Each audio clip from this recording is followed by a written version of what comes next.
au centre évangélique L'Arche de l'Alliance.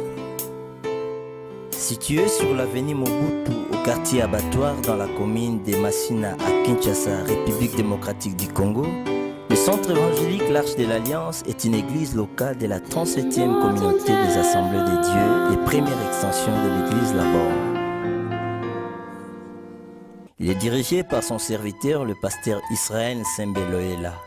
Ces cultes sont organisés le mercredi et vendredi de 17h à 19h, ainsi que le dimanche dans ces deux services de 8h à 11h et de 17h à 19h.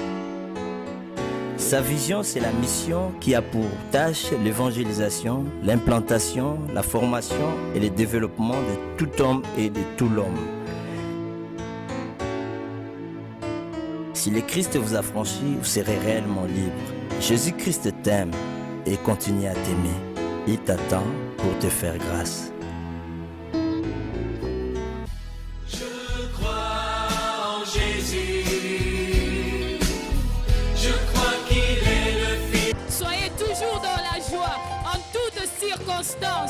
Réjouis-toi car le Seigneur Jésus est vivant. Alléluia. Alléluia. Alléluia. Soyons dans la joie. Réjouissons-nous avec la chorale. Est-ce que tu peux aller avec des pas de danse?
Seigneur, alléluia.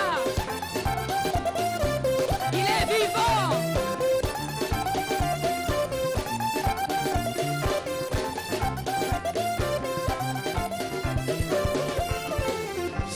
chanterai de tout cœur les merveilles de mon papa Yahweh. Il m'a ôté des ténèbres, il m'a délivré de tout péché. Moi je chanterai de tout cœur les merveilles de mon papa Yahweh. Il m'a ôté des ténèbres, il m'a délivré de tout péché. Et je dis mon papa est fidèle, il ne m'abandonne jamais. Je n'ai plus rien à craindre, car Yahweh m'a libéré. Mon papa est fidèle, il ne m'abandonne jamais. Oui, je n'ai plus rien à craindre, car Yahweh m'a libéré. Je suis dans la joie, je suis dans la joie, alléluia. Moi je suis dans l'allégresse, car Yahweh m'a libéré. Je suis dans la joie de Jésus, il m'a aimé le premier, alléluia. Une joie immense, je suis dans l'allégresse, car Yahweh chante encore. Je suis dans la joie, je suis dans la joie, je suis dans la joie. Jésus qui m'a aimé le premier, je suis dans l'allégresse, car Yahweh m'a libéré. Je chanterai de tout cœur les merveilles de mon papa Yahweh. Il m'a délivré de la mort, du péché. Il m'a délivré de tout péché. Oui, je chanterai de tout cœur les bontés de mon papa Yahweh. Il m'a ôté des ténèbres, il m'a délivré de tout péché. Oh oui, mon papa est fidèle, il ne m'abandonne jamais. Je n'ai plus rien à craindre, car Yahweh m'a libéré. Mon papa ne ment jamais, il ne m'abandonne jamais. Je n'ai plus rien à craindre, car Yahweh m'a libéré. Est-ce que tu peux dire je suis dans la joie, je suis dans la joie du Seigneur. Je suis dans l'allégresse, car Yahweh m'a libéré. Je suis dans la joie, je suis dans la joie, dans la joie, je suis dans l'allégresse, car Yahweh m'a libéré. Allez, là, Yesu, moi, mon Dieu. Est-ce que tu peux pousser des cris de joie? Wouh!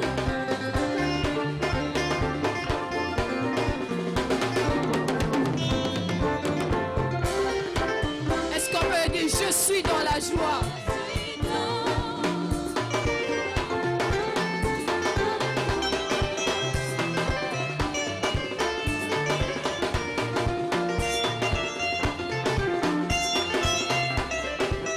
Je suis dans la joie, une joie immense. Je suis dans l'allégresse, car Yahweh m'a libéré. Je suis dans la joie, peu importe les situations, peu importe ta maladie, sois dans la joie du Seigneur. Une joie immense, je suis dans l'allégresse, car Yahweh. Déclare-le encore, je suis dans la joie, je suis dans la joie, une joie immense.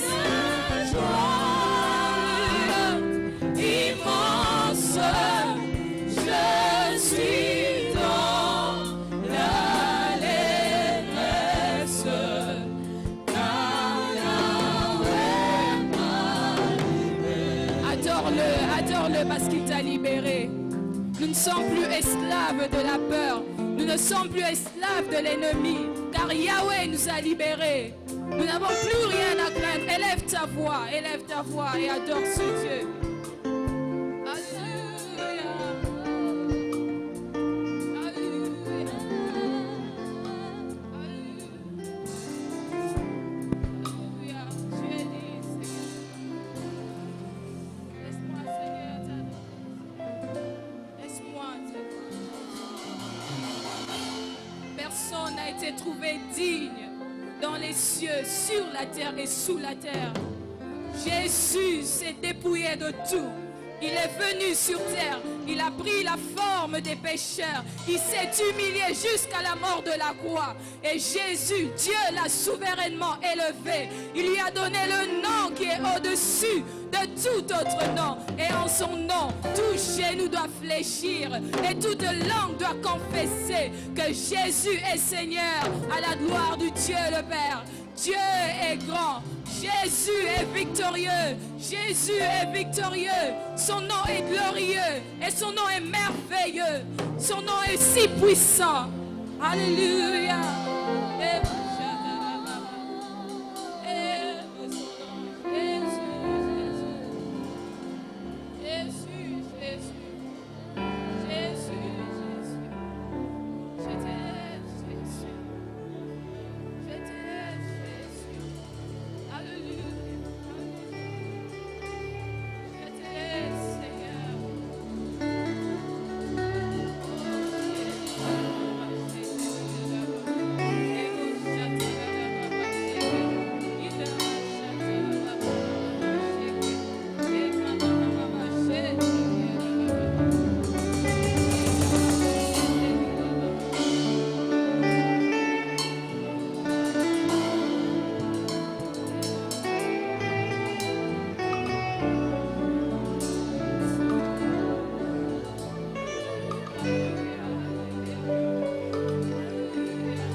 Je ne vis plus pour moi-même.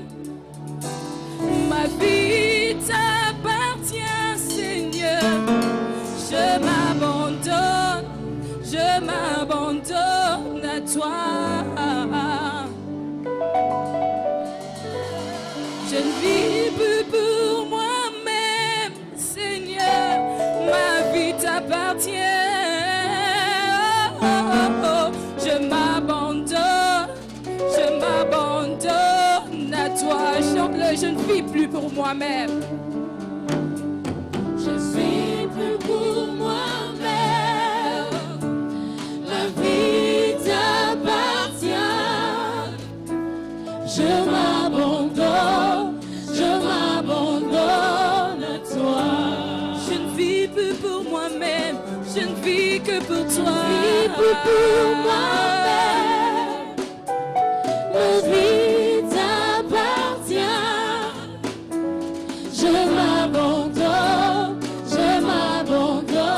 à toi. Je ne vis plus pour moi-même, Seigneur, mais pour toi. Je ne vis plus pour moi-même. Ma vie t'appartient. Ma vie t'appartient.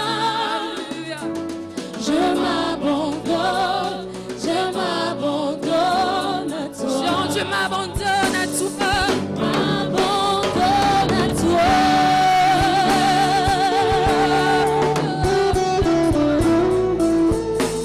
Je m'abandonne à toi.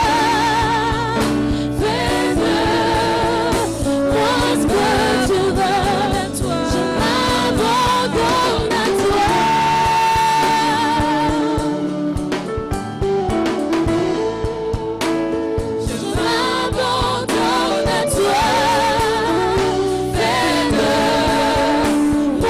que tu veux. Je m'abandonne à toi. Yahweh. Je m'abandonne à toi. Je m'abandonne à toi. Fais-moi ce que tu veux. Je m'abandonne à toi. Oui, je m'abandonne à toi. Je m'abandonne à toi. Fais-moi ce que tu veux.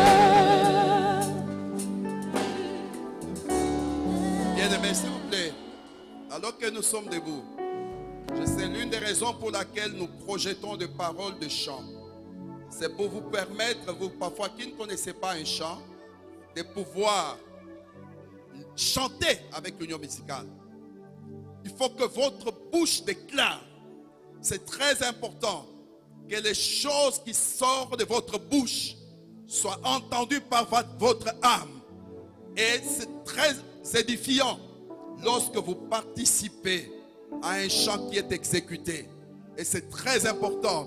Pendant ce temps, je voudrais que nous puissions chanter encore ce refrain. Et lorsque vous chantez, c'est une prière où vous dites: Seigneur, prends-moi en charge. Je m'abandonne entre tes mains. Je sais que ta parole est puissante.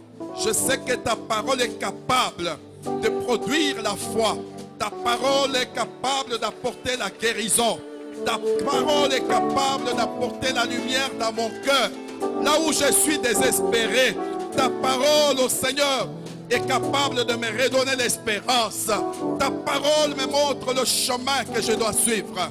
Pendant quelques instants, alors que nous sommes en train de chanter encore ce refrain, que ce soit de tout votre cœur, Seigneur, je m'abandonne à toi. Alléluia. Fais de moi ce que tu veux, je m'abandonne à toi.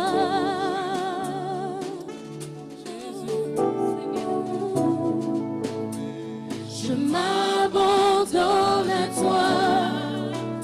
Fais de moi ce que tu veux. Je m'abandonne à toi.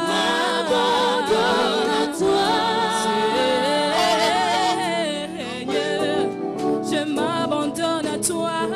Je m'abandonne.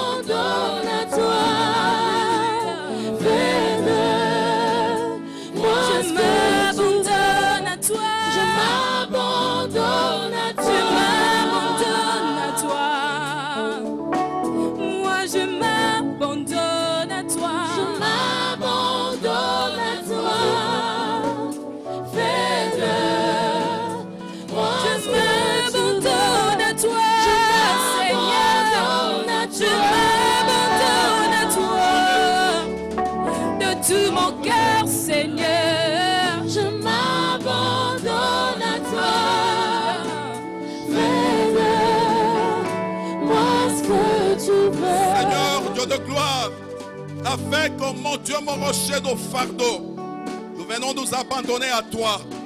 Seigneur, avec, oh mon Dieu, mon rocher, toutes, Seigneur, ces choses qui ont bousculé et dérangé notre vie durant, ô Éternel, oh mon Dieu, des années, durant des mois, des semaines, nous venons, Seigneur, nous abandonner à toi. Au nom de Jésus-Christ, Seigneur, comme nous venons de le déclarer, nous nous attendons à toi et à toi seul.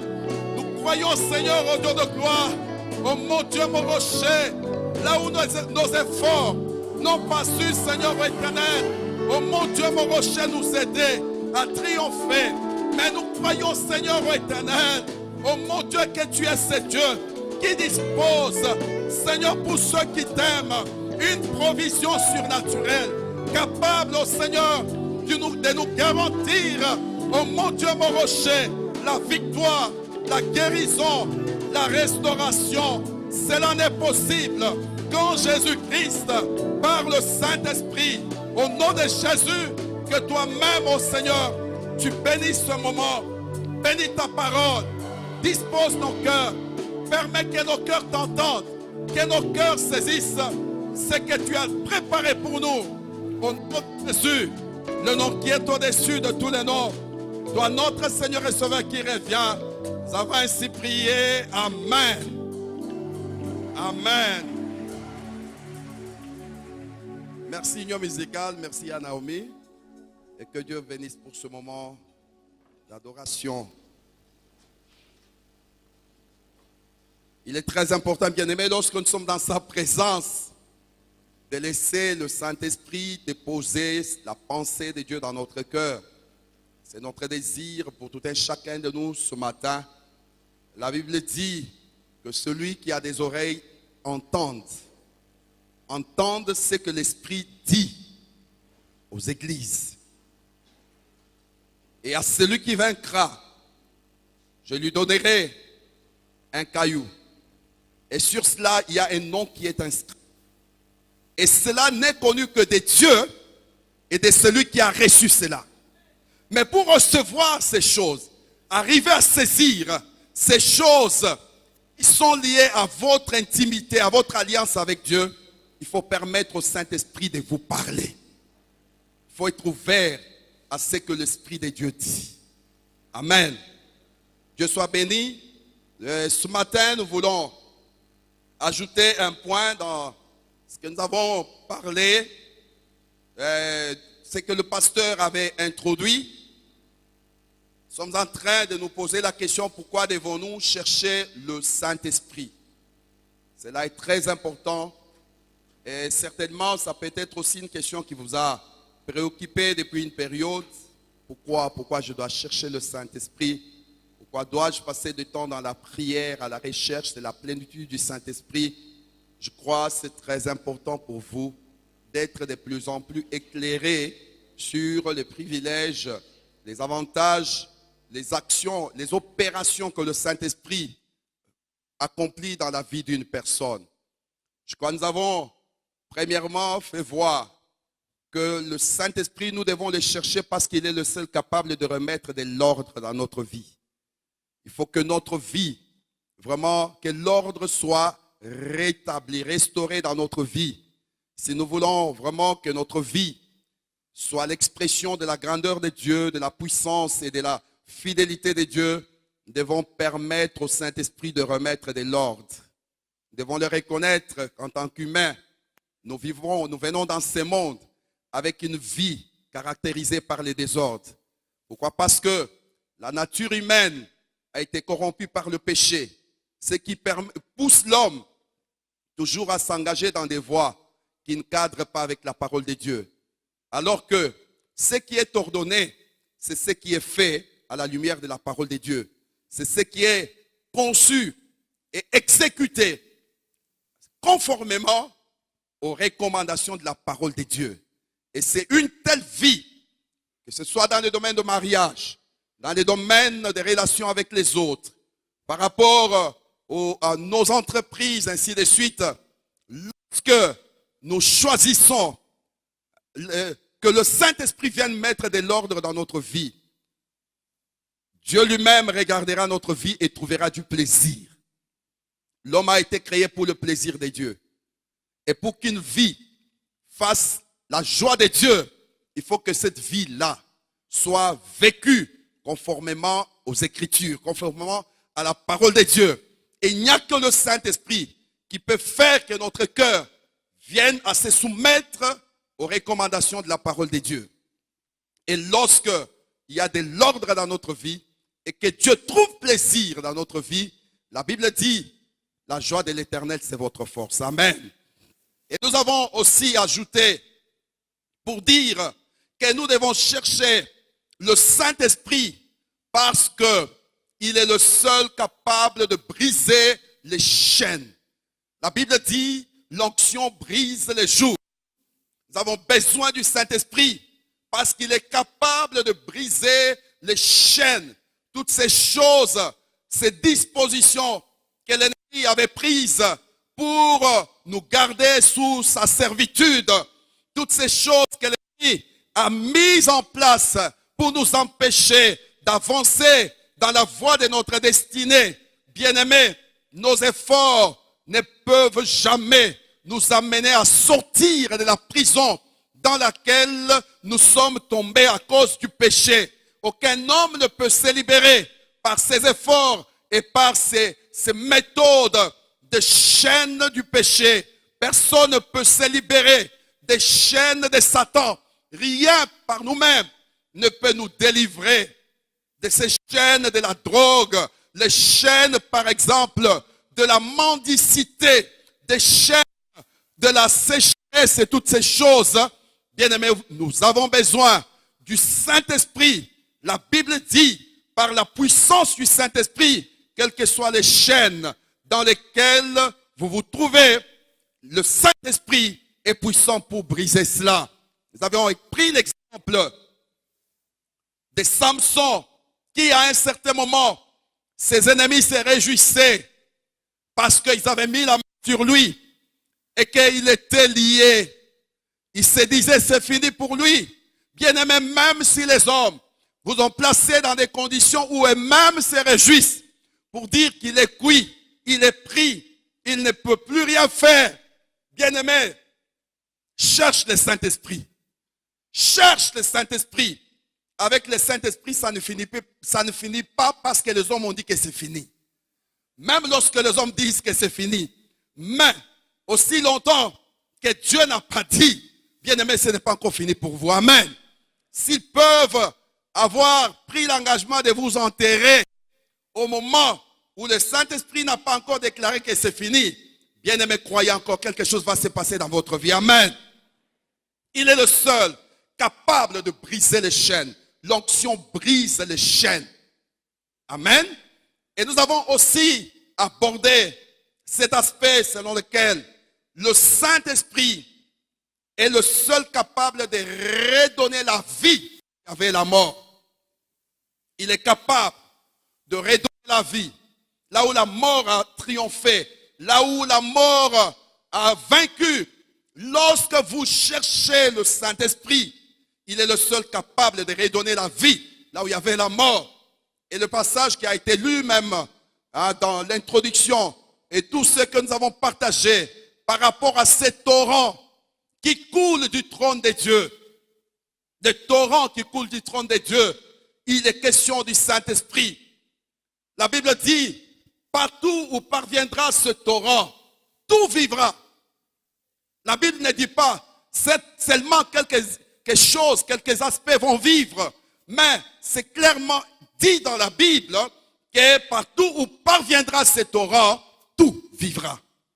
Tout vivra. Bien-aimés, c'est ça ce qui doit animer notre esprit. Nous devons être animés de cette pensée que le Dieu que je sers, son action par le Saint-Esprit vise tout dans ma vie. Nous sommes ensemble, n'est-ce pas? Est-ce que nous sommes ensemble? Si vous êtes avec moi, dites Amen à haute voix. Gloire à Dieu. Il n'y a rien à négocier. C'est vrai, en Égypte, à un certain moment, Pharaon avait voulu négocier avec les enfants d'Israël. Il voulait négocier avec Moïse pour dire, c'est vrai, j'accepte que vous puissiez sortir, mais que vos bœufs et aussi vos affaires restent. Mais Moïse a dit, pas question. Et nous, et nos affaires, nous devons aller. À un certain moment, il leur propose, Pharaon propose à Moïse et à Aaron, j'accepte que vous puissiez partir, mais que vos enfants restent. Moïse a dit, pas question. Et nous et nos enfants, nous devons aller pour aller servir le Seigneur. Bien-aimés, vous devez reconnaître cela. La Bible dit clairement, partout où parviendra ce torrent, tout vivra. Tout vivra. S'il y a quelque chose, s'il y a une dimension, un aspect dans votre vie qui semble être caractérisé par la sécheresse, par la mort, bien-aimés, ce matin, c'est vraiment un moment de décision. Vous devez dire, moi je sais que la Bible m'a dit que tout doit vivre. Amen. Tout doit revivre. Tout doit revivre. S'il y a encore une dimension qui ne semble pas marcher, moi, ma part, c'est de rechercher le Saint-Esprit. Rechercher le Saint-Esprit. Nous sommes en train de parler de toutes ces choses, parce que, bien aimé, chaque enfant de Dieu doit comprendre que nous sommes dans les temps de la fin. Nous sommes dans les derniers jours, comme nous l'avons entendu les dimanches passés. Les choses sont graves. Les choses sont graves. L'ennemi sait que son temps est court. Il n'a que peu de temps. Il essaie de multiplier des stratégies. L'ennemi cherche dans tous les sens, par même la violence, par le mensonge, par la séduction, la distraction, à empêcher des enfants de Dieu d'atteindre leur but, de marcher dans la voie de leur destinée. Et c'est le moment où l'Église doit redoubler l'effort. C'est le moment où l'Église doit redoubler l'effort pour chercher davantage le Saint-Esprit. Et Dieu lui-même l'avait promis que dans les derniers jours, il va répandre son esprit. Cela n'avait jamais eu lieu avant cette ère. Mais, dans ces temps de la fin, Dieu a répandu son esprit. Mais parce qu'il sait que l'ennemi aussi, qui sait que son temps court, il va multiplier les stratégies pour aveugler, pour décourager, pour briser les efforts des enfants de Dieu. Raison pour laquelle, bien-aimés, nous devons nous réveiller les uns les autres. Nous devons nous avertir les uns les autres. Frères, sœurs, ce n'est plus le moment de critiquer des gens à gauche, à droite, ou de se plaindre à gauche, à droite. C'est le temps de chercher le Saint-Esprit. Amen. C'est le temps de chercher le Saint-Esprit. Papa, maman, jeune frère, jeune sœur. C'est là, vraiment, comme on nous l'a dit ici, c'est un torrent qui est disponible pour le grand tout comme pour les petits. Amen. Que vous soyez riche ou pauvre, vous avez part au torrent. Que vous ayez beaucoup étudié ou pas, vous avez part au torrent. Et c'est très important que vous-même, vous puissiez comprendre que pour vous, il n'y a plus de temps à perdre. C'est le temps de s'élever. Savoir comment organiser son temps, c'est discipliner pour que vous ayez le temps de chercher la plénitude du Saint-Esprit. Amen. Et pour ce matin, nous voulons juste ajouter un point. Le Saint-Esprit garantit la provision surnaturelle de Dieu pour votre destinée. Pourquoi je dois chercher le Saint-Esprit? C'est parce que le Saint-Esprit garantit la provision surnaturelle de Dieu pour ma destinée. Amen. Cela nous amène à lire deux passages bibliques. Le premier que je vous propose, c'est dans 2 Corinthiens chapitre 1. Je sais que beaucoup de gens ont la version Louis II ou bien le Sommaire, mais j'ai voulu que nous puissions lire cela dans français courant. Dommage, je vois que les bien-aimés des communications chrétiennes n'ont pas eu cette version pour nous balancer cela dans français courant. Mais j'ai le texte ici dans français courant. Il nous a marqués par son nom et il a répandu dans nos cœurs le Saint-Esprit comme garantie des biens qu'il nous réserve. Je vais relire. Il nous a marqués par son nom.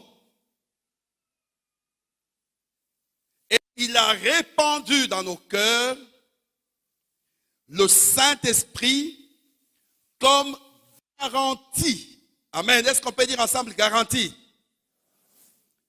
Comme garantie des biens qu'il nous réserve. Je vais lire aussi, selon la version que vous avez, Louis II, lequel nous a marqué d'un sceau et a mis dans nos cœurs les arts de l'esprit. Et ajoutons un autre passage dans Genèse chapitre 22.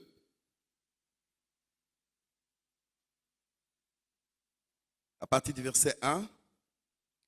Après ces choses, Dieu mit Abraham à l'épreuve et lui dit, Abraham, et il répondit, mais voici, Dieu dit, prends ton fils, ton unique, celui que tu aimes, Isaac, va-t'en au pays de Morija, et là, offre-le en holocauste sur l'une des montagnes que je te dirai.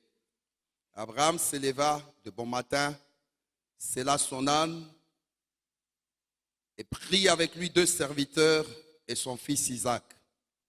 Il fendit du bois pour l'holocauste et partit pour aller au lieu que Dieu lui avait dit. Le troisième jour, Abraham, levant les yeux, vit le lieu de loin. Et Abraham dit à ses serviteurs, restez ici avec l'âne. Moi et les jeunes hommes, nous irons jusque-là pour adorer et nous reviendrons auprès de vous. Abraham prit le bois pour l'holocauste, le chargea sur son fils Isaac et porta dans sa main le feu et le couteau. Et ils marchèrent tous deux ensemble. Alors Isaac, parlant à Abraham, son père, dit, mon père. Et il répondit, mais voici mon fils. Isaac reprit, voici le feu et le bois. Mais où est l'agneau pour l'holocauste?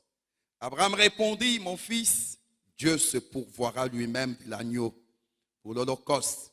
Et ils marchèrent tous deux ensemble. Et lorsqu'ils furent arrivés au lieu que Dieu lui avait dit, Abraham y éleva un autel et rangea les bois. Il lia son fils Isaac et le mit sur l'autel par-dessus le bois.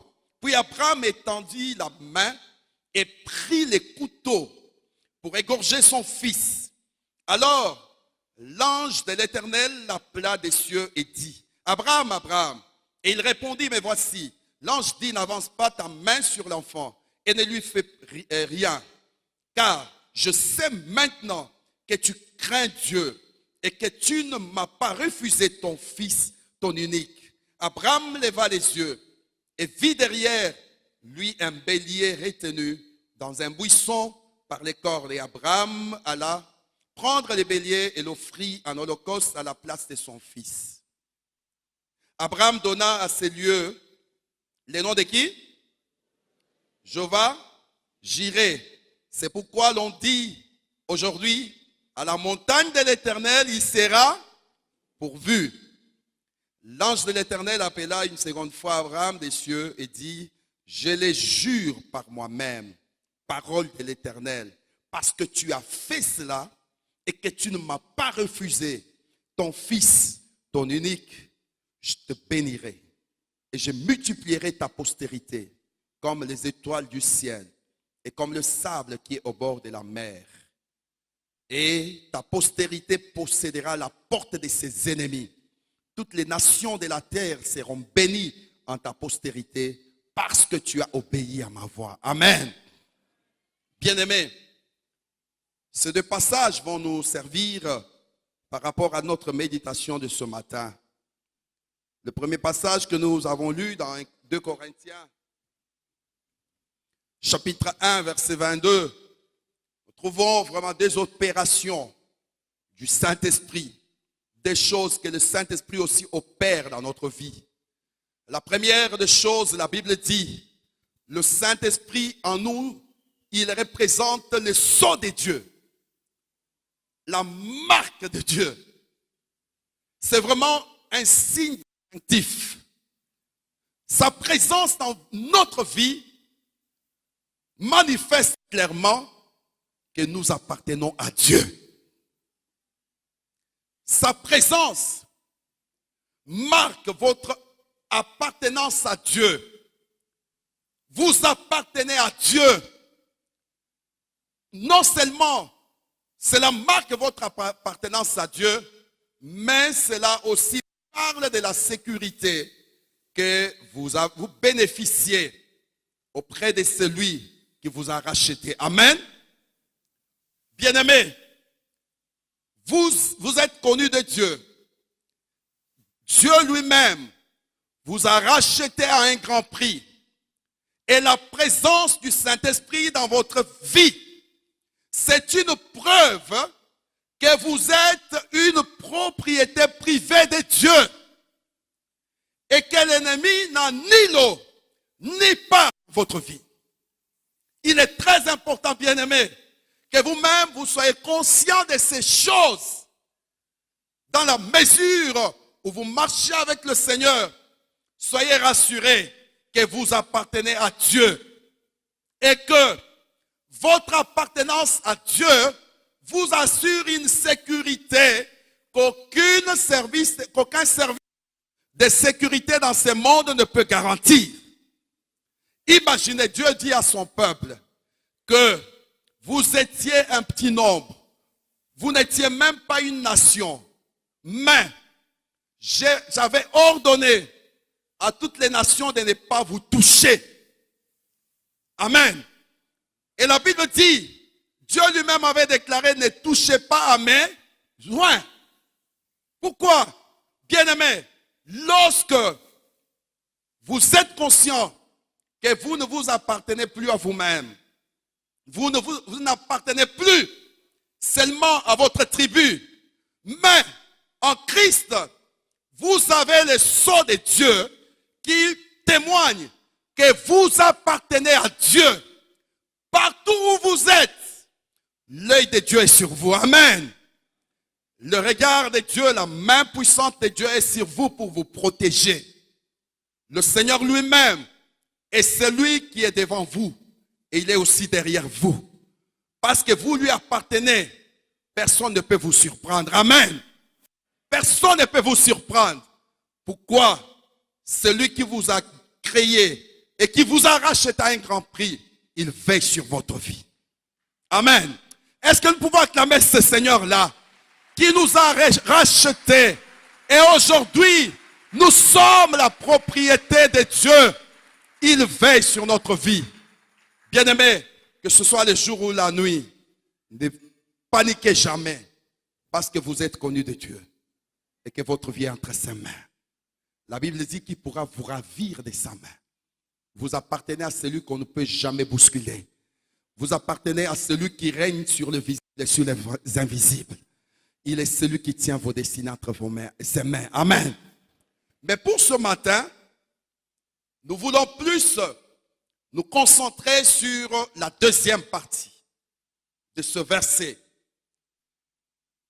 Et la deuxième partie de ce verset, on dit ceci. Il a répandu dans nos cœurs le Saint-Esprit comme garantie des biens qu'il nous réserve. Et en nous appuyant sur ce passage, nous voulons nous exhorter, bien-aimés, à apprendre à compter sur la provision surnaturelle de Dieu dans votre vie. Amen. Il est clairement dit dans ces passages qu'il y a des choses, il y a des biens que Dieu réserve pour ceux-là en qui il a placé son esprit. Mais qui est cet homme et cette femme qui peut recevoir l'esprit et avoir cette garantie, cette provision à sa disposition? C'est seulement celui qui a reçu Jésus-Christ comme son Seigneur et Sauveur personnel. Amen. Parce que le Saint-Esprit, le don du Saint-Esprit est accordé seulement à ceux qui sont en Christ. Raison pour laquelle, bien-aimés, ce matin, si vous n'avez jamais donné votre cœur à Jésus, saisissez l'occasion, ouvrez votre cœur, recevez Jésus comme votre Seigneur et Sauveur personnel. Et là, vous aurez part à la promesse. Vous aurez part au don du Saint-Esprit. La Bible est claire. Il y a des choses que Dieu, il y a des biens que le Seigneur a mis en réserve pour ceux qui lui appartiennent. Je sais, lorsque je parle de provision, de la provision, les mamans ont la facilité de comprendre. Je sais que nous aussi, les papas, nous comprenons cela facilement. Parce que à tout moment, on vient vous dire, il n'y a plus de provision. Il n'y a plus de provision. Ça, au moins, c'est une parole que chaque papa entend quand même. Même une fois ou deux fois par mois, il n'y a plus de provision. Et je crois bien, les mamans elles-mêmes peuvent nous expliquer combien c'est difficile lorsque la provision vient à manquer. Lorsqu'il n'y a pas de provision, et surtout dans notre contexte, il arrive des moments où on a du mal à faire des provisions. L'argent que vous avez touché, c'est parfois juste pour payer les loyers. Pas possible de faire la provision. Des fois, même s'il y avait quelque chose, on vous dit non, c'est difficile parce que le courant n'est pas régulier, n'est pas permanent. Lorsque vous allez faire la provision, comment conserver cela? Et lorsque vous écoutez la maman, vous sentez qu'elle souffre lorsqu'il n'y a pas de provision. Pourquoi? Parce qu'à chaque instant, il faut chercher à acheter, il faut acheter, et ça rend la vie difficile et compliquée. Et la maman est beaucoup plus à l'aise pour accomplir sa mission lorsque il y a des provisions dans la maison. C'est vrai, là, nous parlons de ce qui est visible, de ce qui est matériel. Mais ce matin, nous voulons bien aimer que chacun de nous se mette dans la foi d'Abraham. Parce que la foi que vous et moi, nous avons, la Bible nous parle d'Abraham comme père de la foi. Nous sommes la postérité d'Abraham en Jésus-Christ. Cela veut dire nous sommes appelés à être ceux-là qui voyons les choses à la manière de notre père Abraham. Et le passage que nous venons de lire nous présente, le passage de Genèse 22, nous présente un homme qui avait appris à ne pas seulement compter sur la provision qu'il voyait. Bien-aimés, retenez cela. Beaucoup de gens ce matin souffrent. Ils souffrent pourquoi? Parce que face aux défis de la vie, ils ont compté sur ce qui est à leur disposition, sur ce qui est visible. bien-aimés, ce matin, saisissez cela. Il est très important de regarder, de considérer vos défis. Considérez vos défis, mais faites comme Abraham. Croyez à la provision surnaturelle de Dieu. Amen. Il est très important de savoir que le Saint-Esprit en nous, c'est une garantie qu'il y a une provision que Dieu lui-même a réservée pour notre vie. La Bible nous parle de Moïse. Là, vous pourrez lire dans Hébreux chapitre 11. Moïse, à un certain moment, était dans la maison de Pharaon. Mais dans son cœur, brûlait un désir de faire quelque chose pour que la situation de son peuple change. Il était dans la maison de Pharaon. Mais la Bible dit, lorsque vous lisez à partir du verset 24, il va décider qu'il ne soit plus appelé fils de la fille de Pharaon.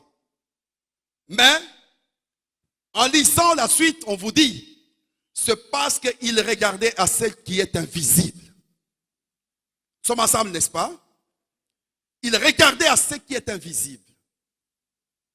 Si ce matin, le Seigneur nous a mis à cœur de partager avec vous ces choses, c'est parce qu'il a vu combien vous-même vous vous êtes brisés parce que vos efforts ont échoué pour faire ceci ou pour faire cela. Vous savez, bien aimé, le diplôme que vous avez, c'est pour vous une provision. La beauté que vous avez, c'est pour vous une provision. La force que vous avez, c'est pour vous une provision. Les relations que vous disposez, que vous avez aussi, c'est une provision pour vous.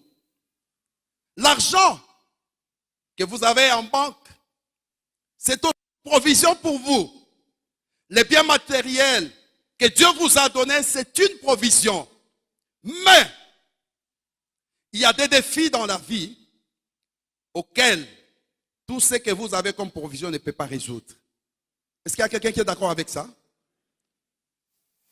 Il y a beaucoup de gens parmi nous qui peuvent les témoigner que c'est vrai, par la grâce de Dieu, j'ai l'argent.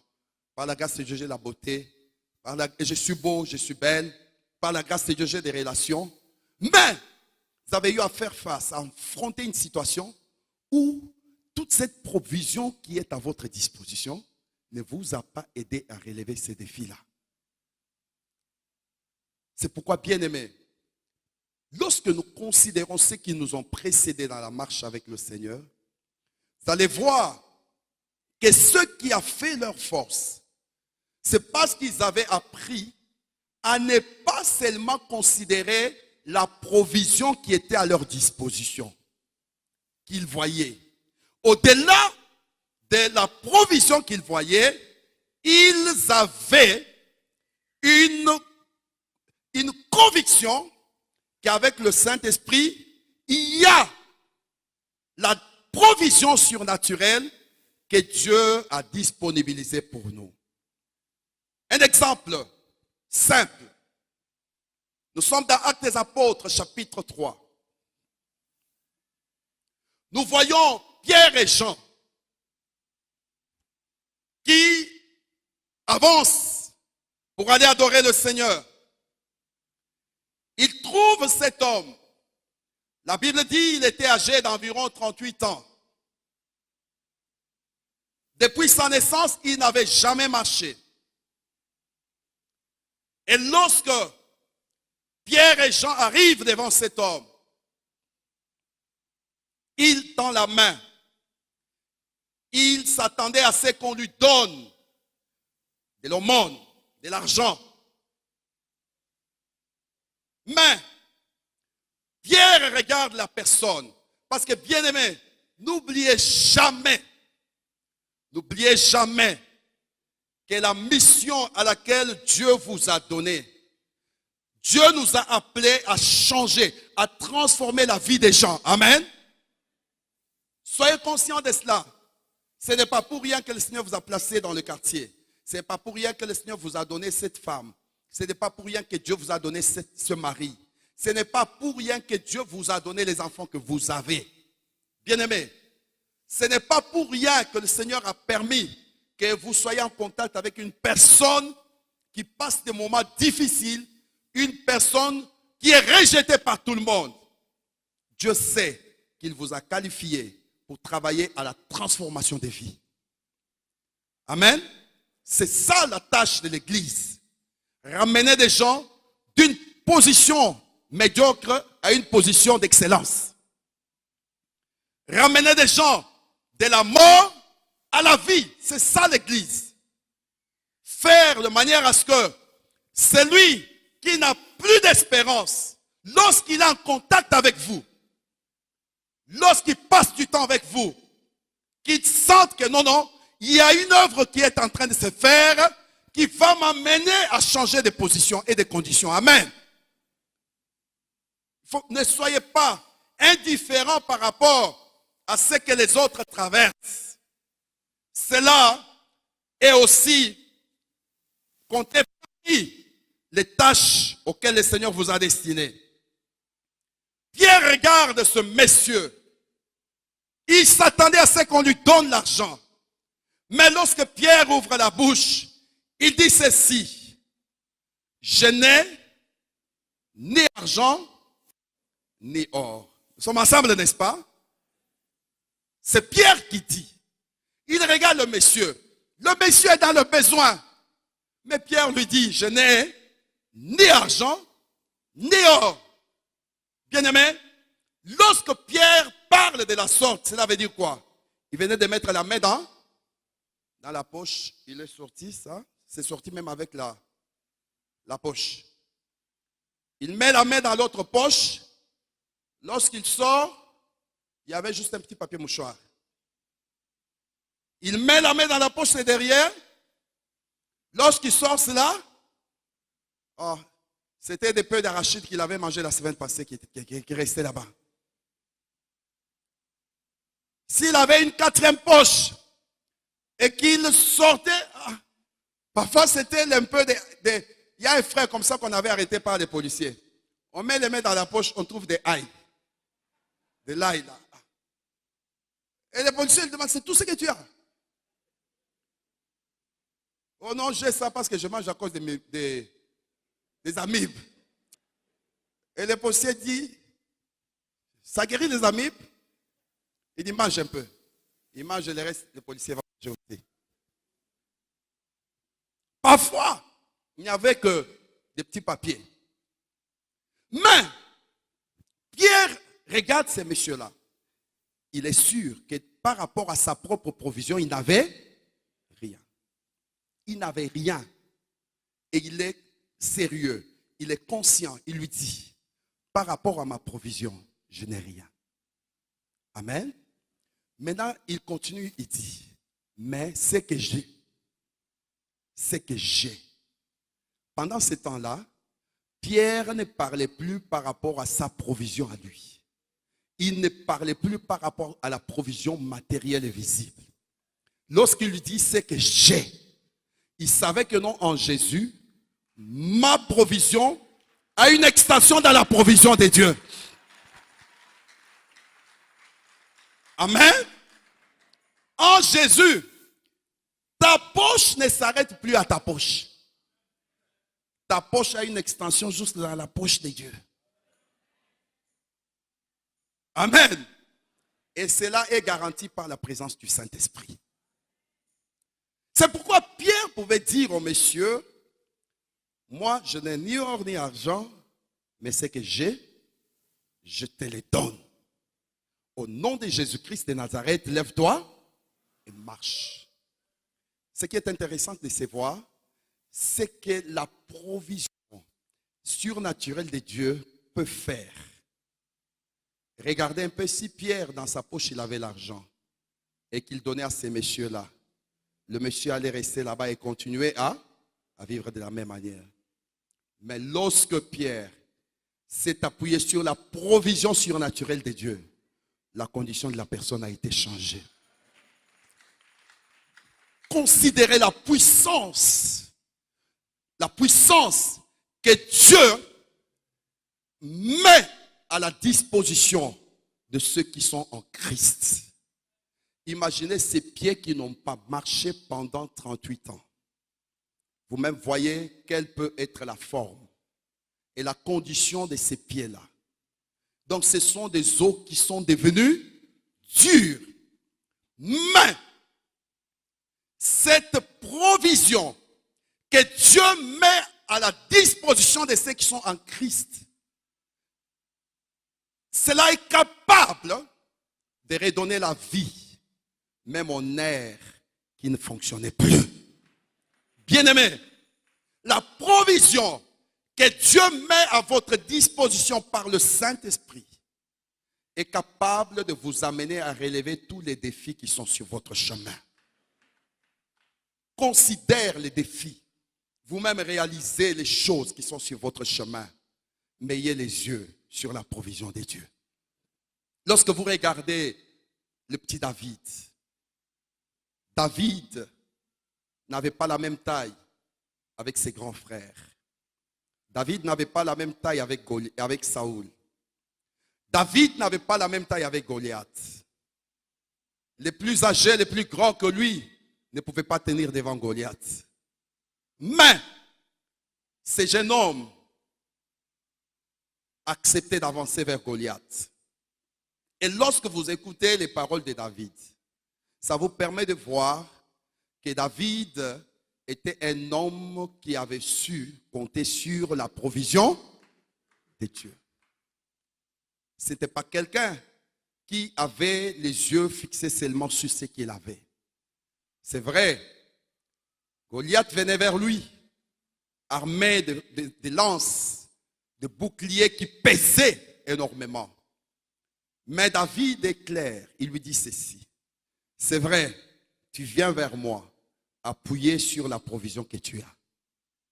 Tu t'appuies sur les armes, tu t'appuies sur le javelot, tu t'appuies sur ta taille. Mais moi, je viens vers toi, au nom de l'Éternel des armées, le Dieu d'Israël que tu as injurié. Cela veut dire quoi? David comptait sur la provision de Dieu pour que Goliath tombe. Bien-aimés, il y a bien des défis qui sont sur votre chemin. Il y a bien des choses auxquelles vous-même vous reconnaissez que vous avez échoué. Même l'éducation des enfants. Même chercher à stabiliser votre foyer. Vous reconnaissez que vous avez échoué. Bien-aimés, vous-même vous reconnaissez que vous avez échoué, même par rapport aux fiançailles. Parfois, tout ce temps, vous avez fait ces tentatives en comptant sur votre propre provision. Mais ce matin, le Seigneur vous appelle à compter sur sa provision. À compter sur la provision surnaturelle. Bien-aimés, la Bible dit, lorsque vous lisez dans Éphésiens, que la puissance, la provision de la puissance que Dieu dispose pour les siens, pour ses enfants, c'est la même puissance qui avait ressuscité Jésus d'entre les morts. Cela veut dire quoi? Vous savez, après la mort de Jésus, les Juifs ont dit à Pilate, non, ce monsieur avait dit qu'il va ressusciter. Et que si nous ne prenons pas de dispositions, ces gens pourront venir voler son corps et dire de n'importe quoi. Heureusement, Pilate ne leur avait pas donné de garde. Pilate a dit non, ça c'est pas mon problème. Vous avez des gardes. Prenez des dispositions comme vous le voulez. Et l'ennemi a pris toutes les dispositions possibles pour que Jésus ne ressuscite pas. Il a pris toutes les dispositions possibles pour que les choses ne changent pas. Bien-aimé, c'est possible que l'ennemi ait pris toutes les dispositions possibles pour que ta vie ne change pas. L'ennemi peut avoir pris toutes les dispositions possibles pour qu'il n'y ait pas d'avancement dans votre famille, que personne ne s'épanouisse, que personne ne puisse soit relever la tête ou bien se marier. Mon frère, ma soeur, la provision que Dieu nous garantit par le Saint-Esprit est puissante pour confondre l'ennemi. Ils étaient là avec leurs lances, avec leurs armes. ils veillaient. Il y avait une grosse pierre qu'ils avaient placée pour empêcher que Jésus sorte. Mais lorsque la puissance du Saint-Esprit a été actionnée, bien-aimés, et les gardes, et les lances, et la pierre, et tout le monde, et tout ça, rien ne pouvait empêcher Jésus de ressusciter.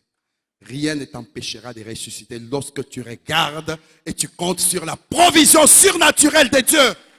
Ce matin, je te le dis, frère, je te le dis, ma soeur, quelles que soient les dispositions que l'ennemi a prises contre ta vie, cherche le Saint-Esprit.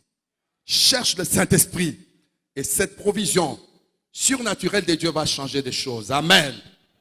C'est le premier point. Regardez vos défis en face. Mais ne comptez pas sur la provision à vous.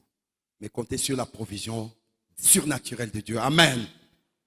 La deuxième chose, le deuxième petit point que nous voulons dire.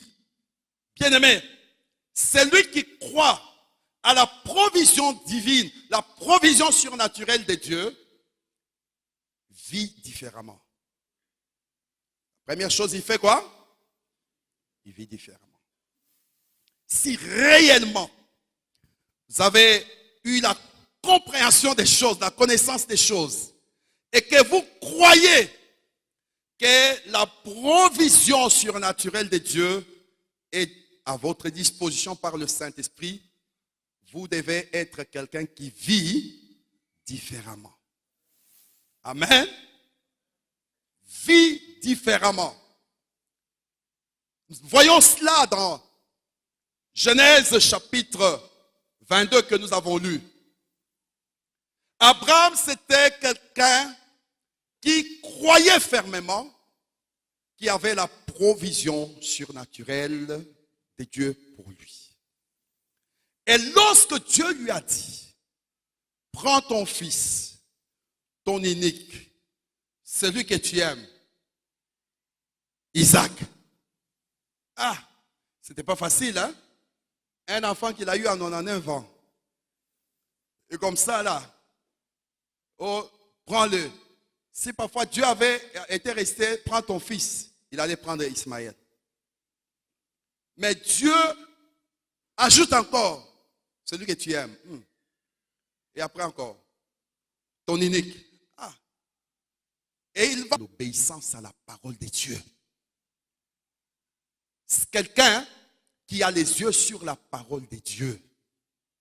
À chaque instant, il se demande, ce que je fais ici, est-ce que ça cadre avec la parole de Dieu? Ceci obéit à la parole de Dieu ou pas? Ce n'est pas quelqu'un qui choisit de vivre selon la chair. Ce n'est pas quelqu'un qui décide de faire ce qu'il veut. Mais c'est quelqu'un qui a les regards sur la parole de Dieu. Une obéissance totale. Même si la chose que le Seigneur m'a mis à cœur de lâcher, c'est quelque chose que j'aime tant. Une relation que Dieu n'approuve pas. Dieu te dit, tu dois laisser ça. Mais parfois, c'est une relation qui, quelque part, te donne un peu de bénéfices. Mais Dieu te dit, tu dois lâcher. Celui qui croit à la provision surnaturelle de Dieu n'a qu'à se soumettre à ce que Dieu a dit. Abraham n'a pas discuté avec Dieu. Il a pris son fils. Il a pris 2 des serviteurs. Il a pris le bois. Il se met en marche pour aller au lieu que Dieu allait lui indiquer. Bien-aimé, celui qui a la foi dans la provision surnaturelle de Dieu vit dans l'obéissance. Vit dans l'obéissance. Lorsque nous demeurons dans le péché, bien-aimés, cela ne nous amènera jamais à voir la provision surnaturelle de Dieu. C'est le moment de nous détourner du péché. C'est le moment d'abandonner les voies qui ne cadrent pas avec la parole de Dieu. La deuxième chose que l'on trouve dans la vie de celui qui croit à la provision surnaturelle de Dieu, c'est quelqu'un qui parle différemment. Premièrement, nous avons dit qu'il fait quoi? Celui qui croit à la provision surnaturelle de Dieu. Premièrement, il vit différemment. Deuxièmement, il parle différemment. Vous allez voir, à un certain moment, il dit à ses serviteurs, moi et les jeunes hommes, nous allons sur la montagne pour adorer l'Éternel et nous reviendrons. Amen. Il parle selon ce qu'il voit. Parce qu'il voit la provision surnaturelle de Dieu. Il voit ce que cette provision surnaturelle de Dieu peut faire. Et cela oriente son langage. Cela oriente son langage. Il ne parle pas selon ce que tout le monde voit. Mais il parle par rapport à ce qu'il voit. Amen. Il parle différemment.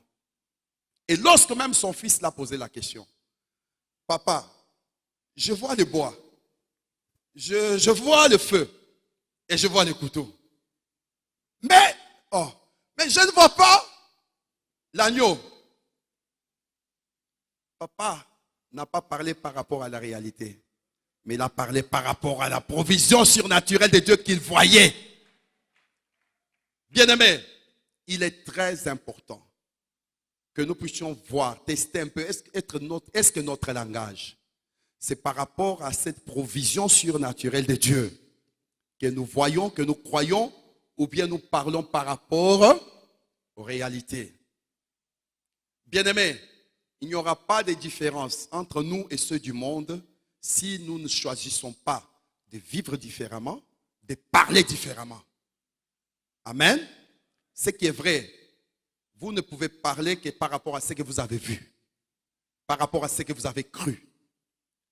Troisième chose, celui qui croit à la provision surnaturelle de Dieu agit différemment. Est-ce qu'on peut rappeler les trois choses pour celui qui croit? Premièrement, il vit différemment. Deuxièmement, il parle différemment. Et trois, il agit différemment. Et regardez de quelle manière Abraham a mené son action jusqu'à la fin.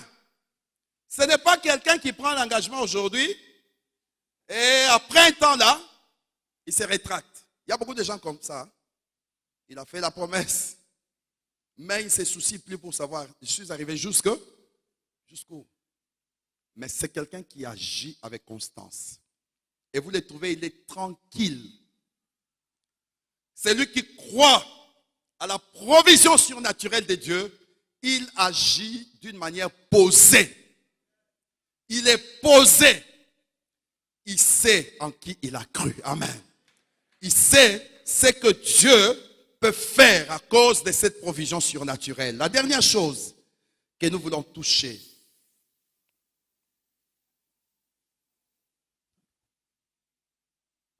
où est-ce qu'on peut voir la provision surnaturelle de Dieu? Ou bien je peux l'exprimer comme c'est écrit là-bas. Décide de monter sur la montagne de l'Éternel pour voir et avoir cette provision. Décide, vous avez ça dans le tableau. Décide de monter sur la montagne de l'Éternel pour voir et avoir la provision surnaturelle de Dieu. Abraham a marché.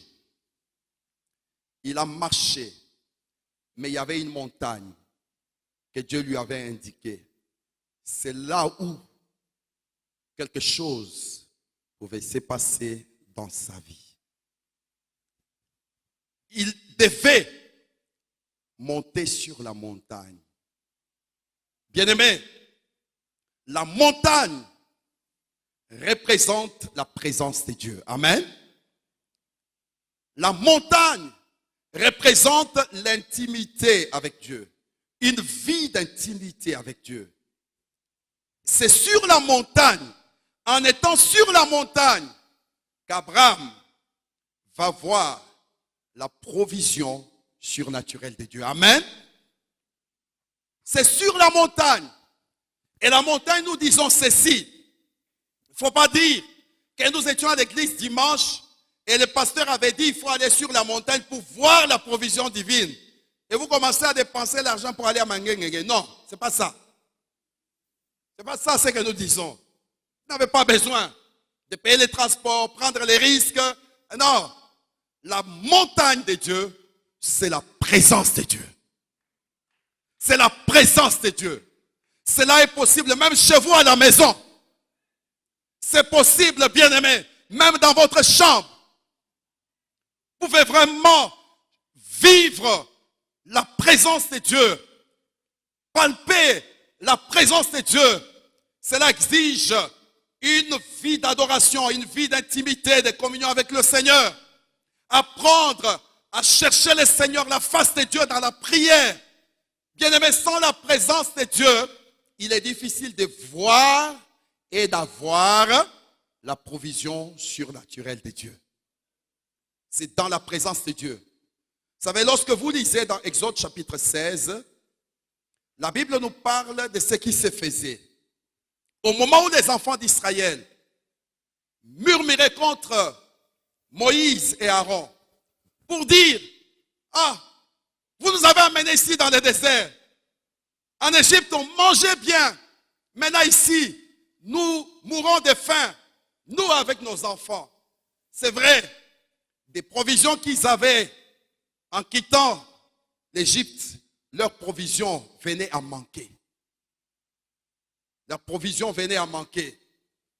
Ils ont murmuré. Et Dieu va dire à Moïse, dites-leur de rester calme. Et demain, quelque chose va se passer. Mais la promesse de Dieu de leur accorder le pain qui vient du ciel, de rendre visible la provision que Dieu avait. Les enfants d'Israël murmuraient pensant que dans leur marche vers la terre promise, tout devait dépendre de leur provision qu'ils avaient eue en Égypte. Est-ce que nous sommes ensemble? Hein? Ils pensaient que leur marche vers la terre promise dépendait, la force pour marcher dépendait de la provision qu'ils avaient eue en Égypte. Mais un jour, cette provision est venue à manquer. Ils avaient oublié qu'il y avait une provision surnaturelle de Dieu. Et maintenant, Dieu va dire à Moïse, dites-leur d'être calme. Quelque chose va se passer demain. Ils vont manger du pain. Ils seront rassasiés. Et le matin, lorsqu'ils se sont réveillés, il y avait la rosée. Il y avait la rosée partout dans le désert. Bien-aimés, la rosée représente la présence de Dieu. La présence de Dieu. Sans cette rosée-là, les enfants d'Israël n'allaient pas voir la manne. Il y avait d'abord la rosée. Et lorsque la rosée venait un peu à se dissiper, c'est là où ils vont voir des choses qu'ils n'avaient jamais vues. C'était pour eux la première fois de voir. Et lorsque ils se sont posé la question, c'est quoi ça? C'est là même ce que veut dire la manne. Bien-aimés, la provision de Dieu vient dans la présence de Dieu. C'est lorsque nous apprenons à chercher la présence de Dieu que nous pourrons voir cette provision que Dieu a destinée à notre vie. Bien-aimés, ce matin, je sais qu'il y a beaucoup de passages dans lesquels vous pouvez voir tout ce que je viens de parler. Il y a une provision surnaturelle de Dieu pour votre vie. Pense à la veuve de Sarepta. Comment est-ce que cette femme-là restait avec juste un peu de farine et un peu d'huile? Au moment où Dieu a envoyé Élie auprès de cette femme, de cette veuve, Élie la rencontre et dit à la femme, va me chercher un peu de l'eau. Elle va puiser pour lui de l'eau, il lui donne. Après, Élie ajoute encore, madame, va, prépare-moi quelque chose comme ça, tu m'amènes, je vais manger. Ah, Et la femme les regardait, est-ce que vraiment, est-ce que tu comprends ce que tu dis là? Tu sais, tel que je suis là, nous restons juste avec un peu de farine et avec un peu d'huile. Il suffit seulement, on prépare aujourd'hui. On mange ça, moi et mon fils. Après là, nous allons mourir. Élie va lui dire, va d'abord faire pour moi. Et regarde ce que l'Éternel dit. Il ne manquera jamais de la farine chez toi. Et tu ne manqueras jamais de l'huile durant tout ce temps de la sécheresse. Mais va d'abord faire pour moi. Et cette femme-là était devant un choix. Soit de croire à la provision surnaturelle de Dieu et de vivre, soit de douter de la provision surnaturelle de Dieu et de mourir. Ou c'est la vie, ou c'est la mort. Elle avait un choix clair. Elle pouvait dire non. Oh, Dieu m'a dit, Dieu m'a dit. Elle prépare son gâteau, elle mange avec son fils. Elle allait mourir. Mais cette femme a cru à la parole de Dieu. Elle a cru à la provision surnaturelle de Dieu. Elle est allée avec sa foi, elle a préparé les gâteaux. Elle a mené ça au pied d'Élie. Élie a mangé. Et après avoir mangé, la Bible dit, la farine n'avait jamais fini dans le pot. Et l'huile n'avait jamais fini dans le vase. Dans la bouteille. Bien-aimé, Dieu est toujours le même. Il n'a pas changé. Ce matin, je voudrais que nous puissions prier. Puissions prier. Commençons par incliner dans la prière pendant quelques minutes. Vous pouvez baisser votre tête. Je crois fermement que le Seigneur a déposé quelque chose dans votre cœur. Je crois en Jésus. Je crois qu'il est le Fils de Dieu. Je crois qu'il est mort et ressuscité. Je crois qu'il a payé pour tout. Et je crois qu'il est ici, présent au milieu de nous, tout puissant pour nous guérir. Et par sa grâce nous